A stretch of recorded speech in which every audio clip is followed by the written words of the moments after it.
அங்கே நம்ம அந்த மலாய் மக்கள் சீன மக்கள் இருக்காங்க, அவங்களோடு சேர்ந்து உருவாகிற நம்ம குரூப் இருக்குல்ல, அதாவது ரெண்டு இணைஞ்சு தமிழர் சீனர், தமிழ் சீனர், மலாய் தமிழர், இந்த இது எப்படி இருக்கு திருமணம்? ஆமாம், அது ஒரு பெரிய சமூகமாக அது வந்து எங்களுக்கு ஒரு பண்பாட்டு சீரழிவாக மாறி.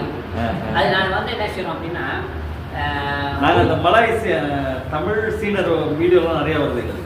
ஆமாம், ரெண்டு மிக்ஸ் ஆகி அம்மா வந்து தமிழ், அப்பா தமிழர், அம்மா வந்து சீனர், அப்படி மாற்றி மாற்றி வர மாதிரியான அது என்னென்ன நம்ம கேட்கறதுக்கு இனிமையாக இருக்கும்.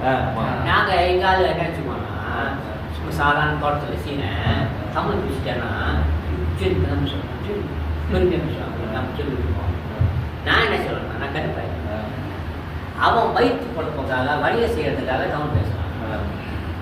அது நமக்கு என்ன பெருமை தேவையில்லை. பேசினா பேசி போயிடுறாங்க. அவன் முன்னாடி நீங்கள் நல்லா தமிழ் பேசுறீங்க, அப்படிலாம் நான் பார்த்து பேட்டி கட்டுவான் அப்படின்னு. ஏங்க ஒரு மலையாளி வந்து தமிழ் பேசுறாரு, பேசி போடுங்க. எனக்கு நமக்கு என்னங்க, ஒரு தெலுங்கர் வந்து நல்ல தமிழ் எங்கள் நாட்டில் வந்து தமிழ் எழுத்தாளர் சங்கம் வச்சுருக்கான்.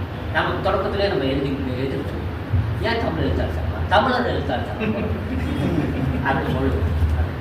தமிழ் எழுத்தாளர் சங்கத்தில் வந்து அங்கே வந்து ஆண்டுதோறும் பரிசு எடுக்கிறவங்க வந்து எழுத்தாளர்கள் வந்து பெரும்பாலும் வந்து மலையாளிகள் எடுப்பாங்க. நமக்கு அந்த சமூகத்தோட உரையாடுறதுக்கு அது வாய்ப்பு உருவாக்கி தருமான்னு கேட்குறேன்.